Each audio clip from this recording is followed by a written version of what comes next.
சொந்தங்களுக்கு அன்பான வணக்கம். நான் உங்கள் சுகிர்தன்.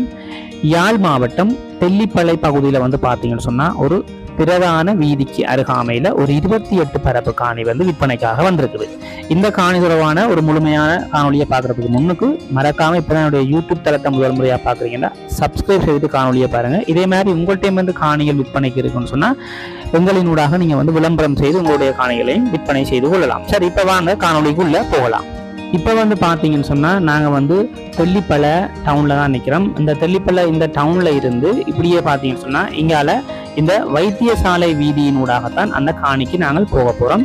இப்போ நீங்கள் பார்க்கின்ற இந்த பிரதான வீதியின் ஓரமாகத்தான் அந்த 28 பரப்பு காணியும் விற்பனைக்காக இருக்குது. நாங்கள் இப்போ இந்த சந்தியில இருந்து இந்த பாதையினுடைய அமைப்பை அப்படியே பார்த்து கொண்டு போகலாம் வாங்க. இப்படியே நாங்கள் இதால் போனோம்னு சொன்னால் இதில் ஒரு ரயில்வே கடவை ஒன்று வரும். இந்த ரயில்வே கடவையை கடந்து நாங்கள் ஒரு குறிப்பிட்ட தூரம் அந்த காணிக்கு போக வேண்டியிருக்கும். நீங்கள் அப்படியே பாதையினுடைய அமைப்பை பார்த்து கொண்டே வாங்க. நான் உங்களுக்கு காணி வரைக்கும் போகிறதுக்குரிய அந்த பாதையை நான் உங்களுக்கு காட்டி கொண்டு வரேன். இந்தியாவில் இடது கை பக்கத்தில் ஒரு கோயில் ஒன்று இருக்குது. அந்த கோயில் எல்லாம் தாண்டி நீங்கள் நேராக போக வேண்டியிருக்குது.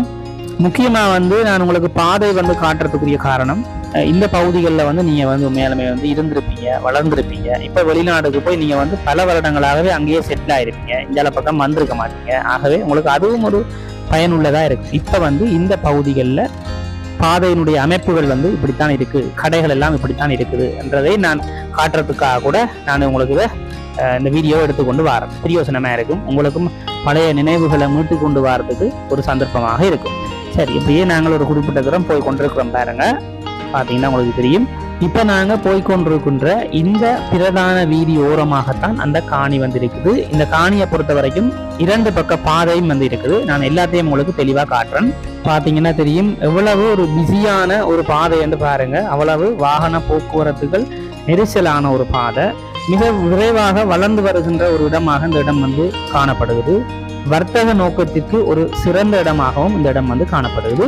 முக்கியமா பார்த்தீங்கன்னு சொன்னா யாழ்ப்பாணம் காங்கேசன்துறை வீதியில இருந்து ஒரு 700 மீட்டர் தூரத்திலையும், தெல்லிப்பளை வைத்தியசாலையில இருந்து சரியா அதுவும் பார்த்தீங்கன்னு சொன்னா ஒரு 700 மீட்டர் தூரத்திலையும், வல்லை தெல்லிப்பளை அராளி வீதியின் ஓரமாகவும் இந்த காணி காணப்படுது. பாத்தீங்கன்னா தெரியும் உங்களுக்கு. இப்ப நாங்க காணிக்கு வந்துட்டோம். இதான் அந்த காணி.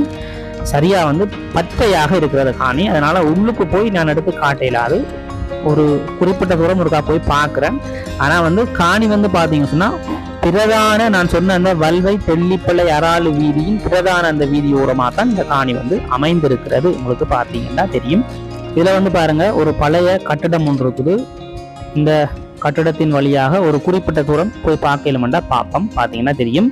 சின்ன சின்ன பட்டையெல்லாம், பெரிய பெரிய பட்டையெல்லாம் இல்லை, சின்ன சின்ன அந்த முள்ளு பட்டைகள்லாம் இருக்குது. பார்த்தீங்கன்னா தெரியும்.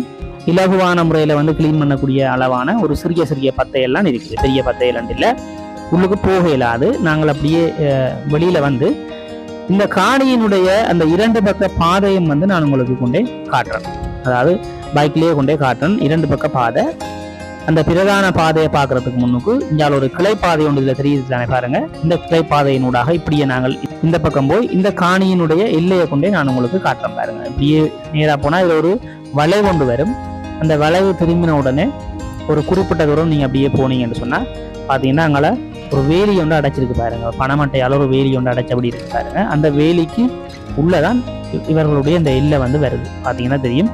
இப்போ அங்கால பாருங்க ஒரு கொங்கிரீட் தூண் ஒன்று போட்டிருக்கு. அந்த தூணுக்குள்ளதான் இவர்களுடைய காணி வருது. அதாவது இந்த வீதியில இருந்து பிரதான அந்த வீதி வரைக்கும், அதாவது அந்த அராளி வீதி வரைக்கும் இவர்களுடைய காணி தான். மொத்தம் 28 பரப்பு இருக்குது.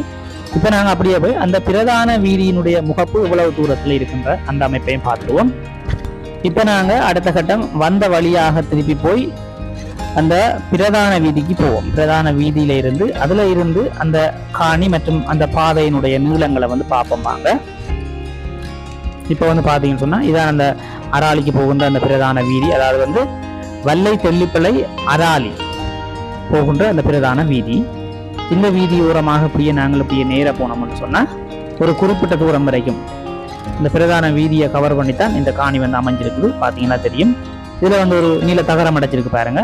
இதுவரைக்கும் இவருடைய காணியாத்தான் இருக்குது. பார்த்தீங்கன்னா தெரியும். நல்ல ஒரு பெரிய காணிங்க. மற்றது அந்த பிரதான வீதியை இப்போ நியாயமான தூரம் இருக்குது பாருங்க. நிறைய கடைகள் கட்டக்கூடிய அமைப்புல தான் இந்த காணி அமைந்திருக்கிறது. சரி உறவுகளே, இதான் வந்து பார்த்தீங்கன்னு சொன்னால் இந்த காணியினுடைய ஒரு முழுமையான ஒரு அமைப்பாக இருக்குது. உண்மையாலுமே வந்து பார்த்தீங்கன்னு சொன்னால் ஒரு நல்ல இடத்துல, ஒரு அருமையான ஒரு இடத்துல வந்து அமைஞ்சிருக்குது. வர்த்தக நோக்கிற்கு ஒரு உயர்ந்த இடமாக இந்த இடம் வந்து காணப்படுகிறது. மிக விரைவாக வளர்ந்து வரக்கூடிய ஒரு இடமாகவும் இந்த இடம் வந்து காணப்படுகிறது. வைத்தியசாலையில் இருந்து, அதாவது தெல்லிப்பளை வைத்தியசாலையிலிருந்து ஒரு 700 மீட்டர் தூரத்தில் தான் இந்த காணி அமைஞ்சிருக்குது. காங்கேசந்துர வீதியிலிருந்து 700 மீட்டர் தூரத்தில் தான் அமைந்திருக்கிறது. நல்ல ஒரு இடம், மிஸ் பண்ணாதீங்க. 28 பரப்பு மொத்தம் இருக்குது. பேசி எடுத்துக்கொள்ளலாம், ஒன்றும் பிரச்சனை இல்லை. விலை மற்றது இந்த உருவு சம்பந்தமான மேலதிக விவரங்கள் எல்லாம் வந்து பார்த்தீங்கன்னு சொன்னால் இதில் நான் 2 தொலைபேசி இலக்கங்கள் தரேன். அந்த இலக்கங்களுக்கு அழைப்பை ஏற்படுத்தி அவர்களுடைய மேலதிக விவரங்களை வந்து நீங்கள் வந்து கதைச்சு கொள்ளுங்கள். விலை சம்பந்தமான அனைத்து விதமான விவரங்களையும் அவர்களுடைய கேட்டு அறிந்து தெரிந்து கொள்ளுங்கள். இதே மாதிரி உங்கள்கிட்டையும் வந்து காணிகள் விற்பனைக்கு இருக்குன்னு சொன்னால் இதில் விளம்பரம் என்று சொல்லி மென்ஷன் பண்ணி என்னுடைய நம்பரை தாரன் எனக்கு வந்து அழைப்பை ஏற்படுத்தி உங்களுடைய காணிகளை வந்து எங்கள் வெப்சைட்டில், அதாவது எங்களுடைய யூடியூப் தளத்திலையும் ஃபேஸ்புக் டிக்டாக் தளத்தில் வந்து நீங்கள் வந்து விளம்பரம் செய்து உங்களுடைய காணிகளையும் வந்து நேரடியாக விற்பனை செய்து கொள்ளலாம். சரி உறவுகளே, மற்றொரு பதிவில் நான் உங்களை சந்திக்கிறேன். நன்றி, வணக்கம்.